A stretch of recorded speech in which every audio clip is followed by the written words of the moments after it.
우크라이나에서 전운이 감도는데요. 주가는 오릅니다. 코스닥은 1% 넘게 상승하고 있습니다. 10시에 시황의 해설자들 전략 세우겠습니다. 오늘은 메리츠증권 광화문금융센터 신영목 이사님 화상으로 만나겠습니다. 이사님 안녕하십니까? 안녕하세요. 네, 오늘 주제 이렇게 잡았는데 한번 보시겠어요? 어쨌든 우크라이나 사태에 따른 불안감이 이제 사실 기정사실화되는 부지기인데요. 전쟁의 불씨, 금리 인상. 예, 우리는 어떻게 해야 될까? 이런 전략들을 세울 텐데요. 먼저 우크라이나에서의 그 전쟁이 거의 기정사실화되고 있는 주가는 오히려 오늘 오릅니다. 어떻게 해석을 해야 되는 건지 단기 전망 좀 해주세요. 일단 지난주에 이제 말씀드리기로는 이제 CFD 관련된 그 물량의 신용 물량과 CFD 관련돼서 말씀을 주셨는데 정말 우연의 일치일지는 모르겠지만. 지난주 이후부터 우리나라의 어떤 코스피나 코스닥의 수급이 좀 약간은 좀 시장에 좀 버팀이 좀 생기는 그런 구간이 생겼거든요. 왜냐면은 지난주까지 CFD 기준으로, 그러니까 외국인 매도 기준으로 했을 때는 사상 최대 매도가 지금 코스닥에 나온 상태고, 지금 신용 비중도 작년 기준으로 했을 때도 거의 최저점, 그러니까 양시장 다 해서 20조 정도까지 많이 낮아져 있는 상태입니다. 그러니까 어떻게 보면 시장이 어쩔 수 없이 나와야 될 이런 물량들이 한번 출회가 된 이유이기 때문에 약간 시장은 가벼워진 느낌이라는 느낌이 좀 들고요. 특히 최근에 보시면 아실 거예요. 나스닥과 우리나라 코스닥 대비했을 때, 코스닥이 나스닥 대비했을 때 지금 잘 버티고 있습니다. 그러니까 큰 수급이 어떻게 보면은 한번 시장의 반대 매매로 나와야 될 이런 물량들이 한번 나오다 보니까 시장이 좀 더 가벼워진 그런 흐름이고요. 오늘은 사실 지금 이런 여러 가지 무슨 우크라이나라든지 무슨 우크라이나 러시아 사태라든지 금리 인상 관련된 이슈가 많긴 하지만 저는 어떻게 됐건 간에 시장의 이 주가가 움직이는 건 수급이 가장 중요하다고 말씀드리고, 매도 관련돼서 어떤 큰 시장의 물량들이 이미 한번 나온 상태이기 때문에 그래서 상대적으로는 러시아가 아니라 나스닥보다 지금 우리나라가 지금 장이 좀 강한 느낌으로 가고 있다고 보고 있고요. 표 보시면 아시겠지만 과거에 보면은 전쟁이 참 국지전이라든지 여러 가지 전쟁 관련된 이슈가 많았죠. 베트남 전쟁이라든지 걸프전, 그리고 아프가니스탄 전쟁, 이라크, 그리고 크림반도 전쟁 등 이렇게 있었는데, 사실 이런 어떤 국제 정세에 좀 영향을 미칠 수 있는 이런 큰 전쟁들이 실질적으로 이제는 발발했을 때보다는 발발되기 전에 주가가 많이 빠지고 막상 전쟁이 터지면 주가가 올라가는 그런 흐름들이 좀 나왔었거든요. 지금도 보시면 아시겠지만 우리가 지금 글로벌 시장이 안 좋은 가장 큰 이유가 이 불안감이 확산되는 것이고, 이 불안감이 언제까지 증폭이 될지 모르는 상태이기 때문에 지금 사실은 굉장히 시장이 불안해하면서 좀 주가들이 많이 빠지고 있는데, 막상 또 전쟁이 어떻게 될지는 모르겠습니다만 그런 불확실성이 사라진다고 하면은 시장은 좋아질 수 있다. 이거 표로 간단히 말씀드리고요. 근데 지금은 한 가지 변수가 있는 게 뭐냐면 금리 인상 이 구간에서 전쟁이기 때문에 만약에 국지전이 발생되면은 인플레이션 관련돼서 좀 약간 미국에서 금리 인상 좀 완화 정책 나올 수 있지 않냐 이렇게 얘기도 하시는 분들이 있긴 하지만, 사실은 그러면 그 인플레이션을 더욱더 자극할 수 있는 요인이 되기 때문에 사실 또 금리 인상이 더 세질 수 있는 그런 또 상관관계가 생기거든요. 그렇기 때문에 지금 어떻게 됐구나 이런 불안감이 계속 되는 것 같고요. 그래서 계속 말씀드리지만, 그래서 3월에 있는 그 금리 인상에서 좀 어느 정도 그 향후에 올해 있을 어떤 금리 인상 스케줄에 대해서 좀 스케줄이 나와줘야 시장에서는 좀 약간 안도할 수 있는 그런 안도 랠리가 나오지 않겠는가, 좀 그렇게 좀 예상해 보고 있습니다. 네, 우크라이나 사태를 포함해서 기본적으로는 수급이 꼬여있던 게 시장의 구조적인 요인 가운데 하나였는데요. CFD 말씀하셨고요. 지난주에도 그 꼬임이 어느 정도는 좀 해소가 됐다는 말씀이십니다. 다만 이제 우크라이나 사태는 이게 이제 진행이 되고 있지 않습니까? 그래서 업종별로 영향을 좀 분석해 보면요, 이제 증권사에서도 자료가 나오는데 러시아에 수출 많이 하고 있는 자동차라든지 부품 이런 쪽은 부담된다는 얘기도 있고, 에너지 이런 쪽은 강하고요. 참 일률적으로 얘기하기도 참 어려운 것 같습니다. 관련주들 중심 좀 잡아주세요. 물론 그 관련주가 있고 피해주가 있겠지만, 저는 사실은 그 대전제 조건이 지금 어떻게 됐건 간 이런 모든 이런 상황들이 금리 인상 시즌에 이제 이런 시기에서 이런 이벤트가 어떻게 보면 이런 돌발 이벤트가 나온 거기 때문에 전체 시장은 다 안 좋다고 보고 있습니다. 왜냐면은 결론적으로는 우리나라가 러시아 같은 경우에 물론 전쟁이 난다는 걸 가정했을 때 러시아 제재 들어가면 수출을 가장 많이 하는 자동차라든지 자동차 부품 쪽 타격이 있을 것 분명하고요.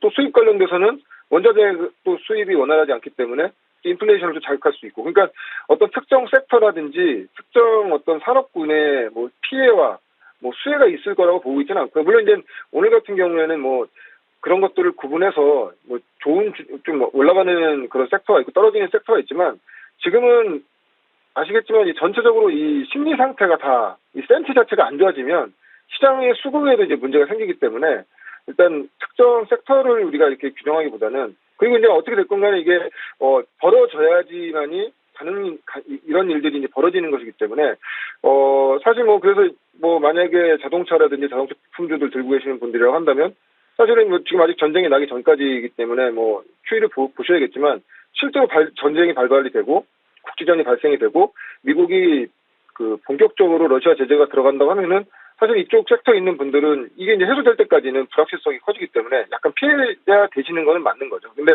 전체적으로는 섹터라든지 종목들의 어떤 그런 것보다는 전체 시장에 저는 다 영향이 있을 거라고 보고 있기 때문에 근데 지금 구간은 그런 것들이 어느 정도 반영이 되고 있는 구간이라고 어느 정도 보고 있습니다. 만약에 발발된다고 하더라도 그 충격으로 인해서 주가는 빠질 수는 있지만, 사실 주가가 지금 주요 기업들의 주가를 보면은 조정을 지금 많이 받았거든요. 그러면 어느 정도 여기서는 바닥이 나오지 않겠는가, 정말 마지막 바닥이 한번 나오지 않겠는가, 저는 그렇게 예상하고 있습니다. 예. 말씀하신 거에 공감합니다. 뭐 피해주라고 하는 게 뭐 자동차 2차 전지만 피해인가요? 시장 전체가 피해고요. 다만 좀 오히려 기회를 노리는 쪽이 에너지, 가스. 오늘 같은 경우 이제 유럽의 이제 에너지에 대한 고민들을 상당히 할 수밖에 없는, 뭐 러시아에 발목 잡힐 수 없으니까 조선주 오늘 오르는 게 그 요인이고요. 친환경, 원전 이런 것도 좀 생각해 볼 필요가 있겠습니다. 예. 자, 전략을 그래서 이제 이번 뭐 2월이 얼추 다 갔습니다. 이번 주 지나면요. 3월에는 흐름들을 조금 지금보다는 좋아질까요? 앞으로 어디에 시장을 좀 초점을 두고 봐야 될지 전략 좀 마무리해 주세요. 지금 참 답답한 상황이죠. 그럴 수밖에 없는 게, 어떤 우리가 이제 투자에 대한 결정을 우리 스스로가 내릴 수 있는 요인이 하나도 없다는 거죠. 이게 뭐 전쟁이 날지 안 날지 모르고, 또 금리 인상이 어느 정도 강도로 될지 모르고.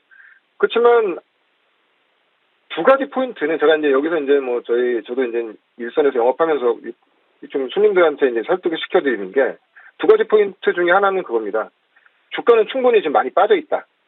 예, 그것으로 접근하는 것이고, 여기서 이제 더 많이 나빠졌을 때 과연 내가 들고 있는 주식들이 여기서 더 빠질 수 있는가를 한번 생각해 봐야 된다는 것이고요. 그리고 좋은 기업들은 싸게 살 수 있는 기회가 오고 있다. 예, 분명히 작년보다는 올해 연간 기준으로 성장하는 회사는 많지 않을 겁니다. 그렇지만 그런 회사들, 연간으로 성장할 수 있는 회사들을 우리가 여기서 잘만 골라낸다고 하면은 어떻게 보면은 큰 투자의 기회가 될 수 있기 때문에, 그런 두 가지 방향도 좀 생각하면서 너무 시장에 대해서 뭐 긍정적이고 낙관적으로 보실 게 아니라, 여기서 우리가 어떤 식으로 이 올해 이 투자 수익을 올릴 수 있는지를 본다고 하면은, 지금부터는 이렇게 노이즈가 있는 구간에서는 정말 싸고 좋은 기업들을 서서히 매수를 하는 그런 관점으로 접근하셔도 저는 좋다고 봅니다. 네. 주가가 떨어질 때 주식이 없는 투자자는 주가가 오를 때도 주식을 가지고 있지 않을 가능성이 높다. 유명한 말인데요. 지금처럼 갑자기 오르니까 왜 다 버렸지 이런 생각이 드는 겁니다. 그래서 좋은 기업들에 대한 리서치가 필요한데요. 오늘 이사님이 주목하시는 히든밸류 종목, 그래서 오늘은 어떤 기업인가요? MC넥스입니다. 네, MC넥스. 네. 네, MC넥스 뭐 다들 아실 거예요. 카메라 모듈, 삼성의 주요 고객사 중에 하나고, 플래그십부터 중저가 모델까지 전체적으로 합산한다면 점유율이 이제 1위를 차지하고 있고요. 일단 항상 지금 최근에 제가 계속 말씀드리지만 실적 굉장히 중요하다고 말씀드렸는데, 4분기 실적이 일단 나왔습니다. 매출액은 3,200억, 영업이익이 126억 정도, 시장 이제 컨센 정도 나왔고요. 이제 MC넥스의 이제 그 투자 포인트는 일단 크게 세 가지로 말씀드릴 수 있을 것 같아요. 일단 기본적으로 본업 카메라 모듈의 고객사의 점유율이 확대되는 점. 그럼 당연히 뭐 고객사의 카메라의 점유율이 확대된다고 하면은 카메라 모듈 1위 업체인 MC넥스도 좋아질 수밖에 없는 것이고요. 특히 이제 미중 무역 분쟁으로 인해서 사실 뭐 플래그십 같은 경우에는 뭐 아이폰에는 좀 약간 삼성이 좀 약간 밀리고 있는 상태지만, 중저가 폰은 상당히 경쟁력이 있거든요. 특히 이제 미중 무역 분쟁으로 인해서 북미라든지 유럽에서 중국의 중저가 제품보다도 상당히 경쟁력 있게 지금 삼성이 계속 지금 확장해 나가고 있고요. 그렇게 된다고 하면은 거기에 같이 그 주요 밴드로 들어가 있는 MC넥스의 본업 자체가 올해 굉장히 좋아진다는 것이고, 그러니까 기본적으로 말씀드리는 거는 본업 자체가 좋아진다. 물론 이제 카메라 모듈 본업이 좋아져봐야 뭐 얼마나 좋아지겠냐. 그리고 뭐 고객사가 뭐 중저가의 어떤 점유율을 높인다고 해서 그 한계가 그것이 뭐 아주 뭐 폭발적으로 증가하기는 힘들 거 아니냐 이렇게 말씀하실 수 있는데, 기본적으로 이제 본업 자체가 이제 좋아진다는 것이고요. 두 번째는 성장 동력이 한 두 가지가 있는데요.